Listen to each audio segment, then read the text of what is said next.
For the last 3 months I have been building my rescued horses at Paddock Paradise. Back in January I unfortunately found out that I was going to be losing the land that I have kept the horses on for the last 5 years. This was extremely stressful as we had nowhere to go. And so the hunt was on to find a property that would allow me to keep my horses in a species-specific way. Thankfully luck was on my side and a property that was really close by was actually up for rent. It turned out to be absolutely perfect. It was very overgrown, needed a lot of work, but it was exactly what I wanted as the owners were not bothered what I did with it and were quite happy for me to build a Paddock Paradise and track system upon it and put the horses on it. At the beginning of March, work began to turn into the perfect Paddock Paradise for the horses. I'd initially hoped to have them on it by the end of March, but it pretty quickly was very apparent that I was being very naive with that, as there was just so much work to do. For a while I pretty much did just sit there and wonder where the heck to start with it, but ultimately we decided that tackling the blackberry bushes was going to be the first thing that we needed to do, as there was such an obstruction on the land and were really making it difficult to even envision where a track could go in because it was just so full of them. So I went and got some strimmers. One was a big petrol strimmer, which was definitely the best choice I could have made in terms of getting rid of the blackberries. It was the perfect piece of equipment without having to hire anything massive and expensive and just being able to do it ourselves. So despite having the right equipment, it took us a really long time to get rid of the blackberry bushes. They were just so big, so dense, they had literally been left there for years and years to just get overgrown. And I knew that keeping them was not an option because it would mean that I wouldn't be able to put a track in very well. There would be a massive obstruction, the horses wouldn't really enjoy them and want to eat them, and to be honest they were possibly even going to be a safety hazard because they were just so sharp. So as much as it took a really long time to get rid of the blackberry bushes, it was definitely worth it. And we have had to, it has been a bit of a job keeping on top of them. We've had to trim them several times. Every time we sort of started getting rid of them, they started to grow back really quickly because obviously it's spring and spring really sprung up very quickly. But once we did get them trimmed down, it was just so much easier to see everything and to see where a track could go in, and it really opened the paddock up and I started to really get ideas on where everything was going to go.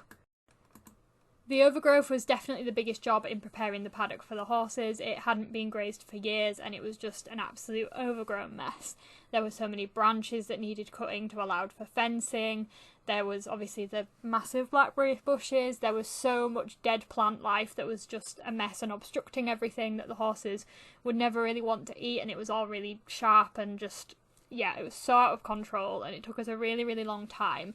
I spent a long time just trimming docks down that had died and old thistles and everything, obviously clearing the blackberry bushes again, and to be honest we still haven't fully cleared it. There are areas just outside of the track that still look very messy. As you can see here, this area is an oak tree. We won't be doing anything with this oak tree.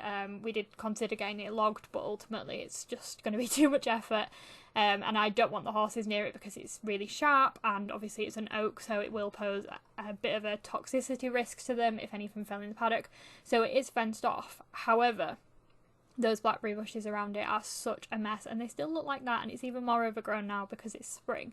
But I will eventually be venturing in there to try and tidy it up, but it definitely isn't a priority right now because we've still got so much track building to do and obviously that isn't on the track.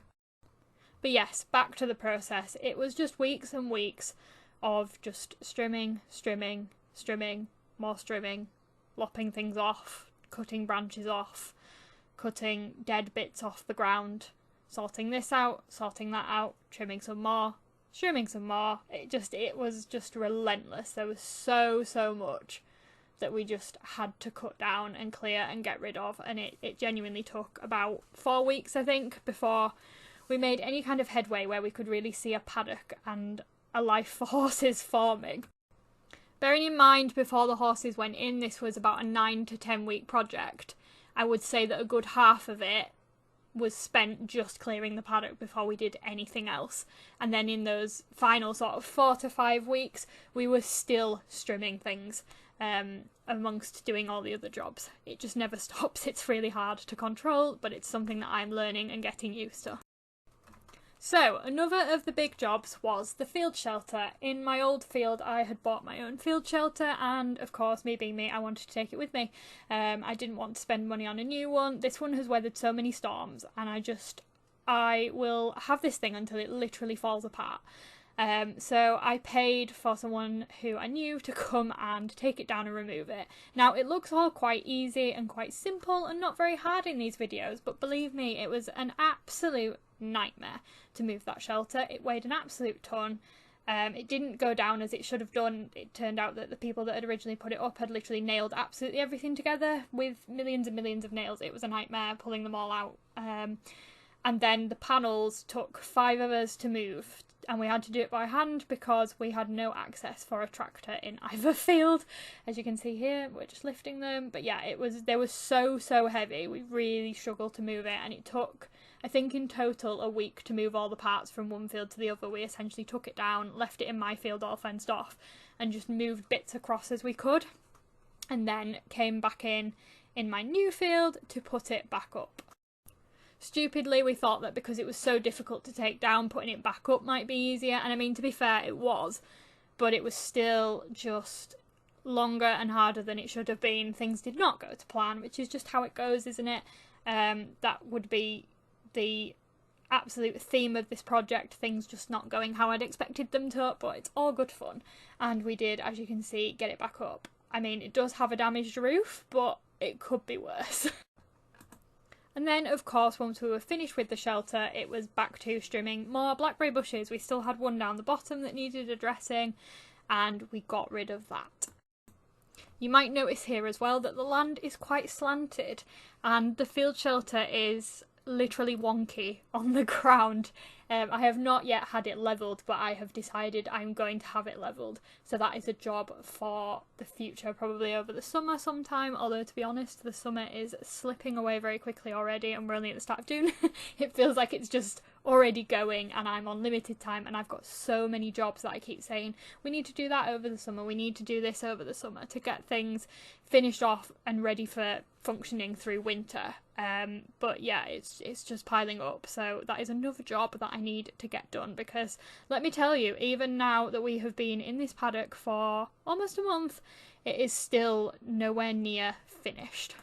One of the big and very, to be honest, stupid expectations that I had at the start of this project was that when the horses moved in, it would all just be done and ready for them. And I realised that I was actually being extremely silly about a week in, because I suddenly realised that I was going to have all this grass that was going to take them ages to graze down, because my horses don't tend to live on grass. They have health issues associated with grazing and stuff, so they tend to live on a hay diet, which was going to mean a lot of strip grazing, which was going to take a long time to get rid of the grass.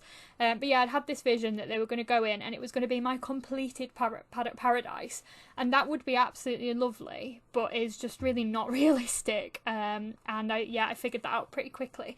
So I will say that yeah, it's absolutely nowhere near done, and this is in no way a process video from start to finish, because there's just, you know, it's a Paddock Paradise, it's constantly going to be evolving, but even just the bare bones of the paddock are still not finished. So another job that we spent quite a lot of time doing is, once we had trimmed the blackberry bushes, obviously we then had lots of debris, and I was a little bit cautious to leave it because I didn't want it cutting the horses, or them, you know, sort of putting their noses in it and stabbing themselves with the branches, because they're very, very spiky. I also wasn't sure how comfortable it would be on their feet, and to be honest, the bushes have been so dense, there was just so much of it that I was like, this is going to be better off moved. So we spent a lot of time raking up and removing the blackberry cuttings. So one of the problems that I was going to have once we moved into our Paddock Paradise was that I actually had nowhere for storage for all of the things that the horses needed. So I don't currently ride either of my 2 horses. However, they still have a lot of equipment because I'm a clicker trainer. I do a lot of agility, intrinsic, and all those kinds of things. And they also have a lot of, you know, their general equipment like head collars and lead ropes and lots of hay, and also our feed and supplements and everything. So I actually needed somewhere to store all of that equipment. So I felt that a really good option was going to be a large shed. It would be big enough to house all of those things, but also to store our hay in, because I actually buy palleted hay in. And I was thinking maybe like a 6x10 or an 8x10 might work quite well. However, what I was finding was that the sheds were really expensive with not very good reviews. And I was sort of looking into a metal one half-heartedly, and then it happened that someone locally had a shed for sale at the bargain price of £150 if I moved it from their property to ours, which wasn't very far. So I decided to go for that shed, and this is what you can see here. It was an absolute pain to move over, but it has been very worth it. It has been absolutely perfect as a bit of a feed room, tack room kind of setup. It fits things in really well. I mean, it could be a little bit bigger. I wouldn't mind the extra space, but that's more just me being picky. But it fits our hay in a full pallet. It fits all of their feed and everything. I'm kind of trying to make it quite nice and a bit like a cosy tack room, as well as very functional. So I will at some point have a bit of a shed tore up. It did need a couple of repairs to the roof and just the general structure, and I probably will repaint it at some point, but it was ready to go within a week. We managed to get it up quite quickly, and yeah, it's just been so great. I absolutely love it. So once we had got the shed up, we were into the final few weeks of the project, and that was again a lot of strimming. We decided to go back over all of the things that have been trimmed to make sure that when we then put the horses in, we wouldn't have to worry about it too much. We could leave it a bit longer, and hopefully they would also help keep everything down. And then we were back to raking all of the cuttings up and moving those out of the way. And then we started to think about our fencing. So in terms of my fencing, I can't put anything permanent in because it's rented land, but I am allowed to put non-permanent fencing in. So I have used just electric fence tape connectors, the plastic electric fence posts in both the 3-foot and the 5-foot size, and also just general wooden posts to stabilise them, because I have found that, especially being where we are, that can be quite windy and quite open, the wooden posts really help to stabilise the electric fencing, just so that it doesn't collapse in storms, and it's just so much sturdier and safer. So we put a lot of time and effort into getting all of that ready. We built most of our main track fence. We did have about a quarter of the track, maybe half the track actually, that wasn't fenced because I needed the fencing from my old field, but we fenced a mini track at the top for the horses to go on to restrict grass but to maximise movement, and that is what you can see here. This is their mini track that they have been on since we moved in, and then that allowed us the time to build the rest of the track, which is what we're doing currently, and they'll move onto there in time. So eventually 3 months later we did move the horses into the paddock. It felt like it was a long time coming, but it was so exciting to finally see them in there living on the Paddock Paradise that is hopefully going to be their ideal home for years and years to come. I am so excited to continue working on it because, as I say, it is far from finished. They're still on the mini track up at the top.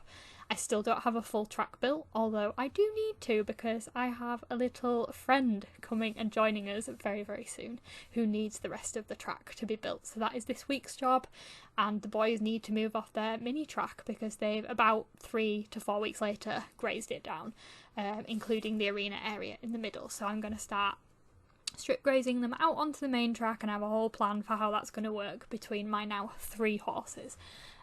Very exciting.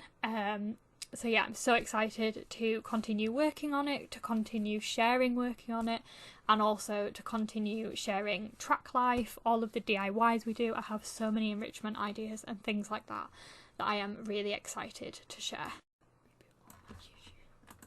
This is intended to be a bit of a reboot on my YouTube channel. I haven't posted for a while for so many reasons.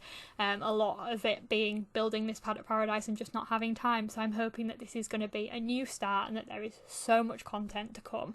I'll hopefully film a tour of the track at some point once we're a little bit more finished and more organised with it. But yeah, I'm so excited for all of the content to come and to be posting more regularly.